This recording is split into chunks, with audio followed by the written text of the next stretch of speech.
আসসালামু আলাইকুম। আজকে আমি যেতেছি আমাদের বাজারে। একটি মিষ্টির দোকান রয়েছে, অনেক মজা সেই মিষ্টিগুলো খেতে সেখানেই। তো অনেক এখন থেকে প্রায় ৮-১০ বছর আগের কথা, তার দোকানে মিষ্টি খেতাম। খুবই ভালো মানের মিষ্টি বানায় সে, খুবই ভালো লাগে।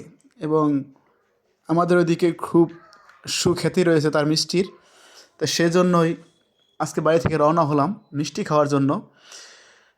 একটা কারণে আমি দেশের বাড়িতে গেছিলাম। তো সেই কাজ শেষ করে আজকে মিষ্টি খাওয়ার জন্য রওনা হলাম। তো আপনাদের দেখাবো আজকে যে তার দোকানের মিষ্টিগুলো আসলে কীরকম। এবং আমি অনেক মিষ্টি খেতে পারি। আর আমার বংশ, যারা আমাদের বংশের লোকেরাও অনেক মিষ্টি খেতে পারে। যেমন আমার বাপ চাচারা খুবই ভোজন রসিক এবং মিষ্টি খাওয়ায় খুবই পারদর্শী। আমার আব্বাও অনেক মিষ্টি খেতে পারতো। তো সেই বংশের ছেলে হয়ে যদি মিষ্টি না খাইতে পারি তাহলে কি আর হয়? তাই মিষ্টি খাওয়ার জন্য রওনা হলাম।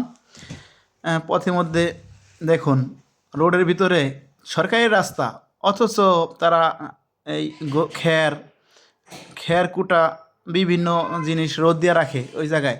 কোনো মানুষ অ্যাক্সিডেন্ট করলো কি করলো না, সেই বিষয়ে তাদের কোনো ভ্রুক্ষেপ নাই। মরে গেল, কে মরলো আর কে বাঁচলো সেটা তাদের দেহের বিষয় না। তাদের দেহের বিষয়ে তারা এটার মধ্যে ধান রোদ দেয়, খের রোদ দেয়, আরও বিভিন্ন জিনিস। এই দেখেন রোদ দিয়ে রাখছে, ধানও রোদ দিছে। আপনি অ্যাক্সিডেন্ট করেন, এলা মইরা যান, তাদের দেহের বিষয় না। তারা খের কুটা আরও বিভিন্ন জিনিস এই রাস্তার মধ্যে, সরকারি রাস্তার মধ্যে এরা শুকায়, রোদ দেয়। মনে হয় তাদের বাপদাদার সম্পত্তি এটা। তো এইগুলা দেখেন রাস্তার মধ্যে এখন করতেছে। তো রাস্তা যখন ছিল না তখন তারা কই করছে? এই রাস্তাটা অল্প কিছুদিনই ৩-৪ বছর আগেই খুব ছোট ছিল। তো তখন তারা এইগুলা কাজগুলো কোথায় করছে? আর আজকে দেখেন ধান রোদ দিতেছে। আর এই আমরা চলে আসলাম মিষ্টির দোকানে। আমাকে বললো যে কেউ ভাতিজা মিষ্টি খাইবা? আমি বললাম হ্যাঁ মিষ্টি খাবো। তো সে করলো যে কয়টা মিষ্টি দেবো? আমি কই দেন। পরে সে কইলো যে তোমাকে বংশ তো অনেক মিষ্টি খেতে পারে, তো বেশি করে দিই। আচ্ছা, আমি করলাম ঠিক আছে, আমরা যেই বংশের লোক মিষ্টি তো অনেক খাইতে পারে, তারপরে যদি আপনি কম মিষ্টি দেন তাহলে কি আর এই বংশের লোকে আমার যায়? তো সেজন্য আধা কেজি মিষ্টি দিছে। আর পাউরুটির ব্যাগেই আমার দিয়ে দিছে, তোমার যে কটা খাইতে মন চায় খাইয়া আমার কইবা যে কটা খাইলা। হ্যাঁ গুইনা, আমি গুইনা খাইতে পারবো না। আচ্ছা ঠিক আছে, আমার কাছে হিসাব আছে যে এই পলিথিনে কটা থাকে, তুমি খাইতে থাকো। তো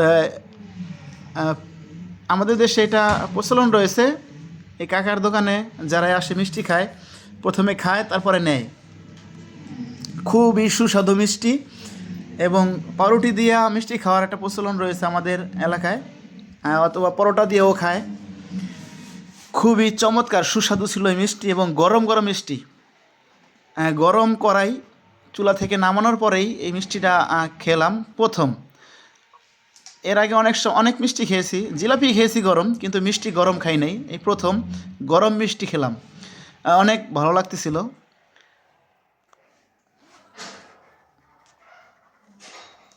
আমাকে সে বলতেছিল যে আসলেই আপনাকে বংশ অনেক মিষ্টি খাওয়ার লোক ছিল। তা আমাদের চাচার কথা বলতেছিল, তারা তো এই দোকানের মালিক যে সে একটু বয়স্ক, তারা আমরা কাকা বলি, আমার আব্বারে ভাই বলে। তো আমাদের পাশে গ্রাম আছে হিন্দু গ্রাম, তো ওই গ্রামের এই লোক হচ্ছে উনি, হিন্দু পাড়ার। তো সে খুবই ভালো মিষ্টি বানায়। তার মিষ্টি অবশ্য ১ কেজির মতো মিষ্টি আমি খেতে পারবো। যখন আধা কেজি খাওয়া হলো তখন বুঝতে পারছি যে ১ কেজির মতো মিষ্টি আমি খাইতে পারবো ইনশাআল্লাহ। তখন যে মিষ্টির দোকানদার সে বলল, ভাতিজা আসলেই তুমি ১ কেজি খাইতে পারবা, বংশের নাম রাখতে পারবা। অনেক কথাই বললো আমার সাথে যে তোমার আব্বা অনেক মিষ্টি খাইতো, আব্বার সাথে ভালো সম্পর্ক ছিল, আবার দুধ বিক্রি করতো তার কাছে।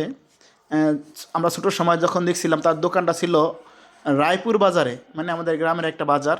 তো ওই বাজারে খুবই জমজমাট ছিল তখন। এখন সেই বাজারটা আর কি জমজমাট শেষ। এই জন্যই অহংকার গর্ব করতে নাই। কোন সময় কার পতন হয় বলা যায় না, আর কোন সময় কিভাবে কার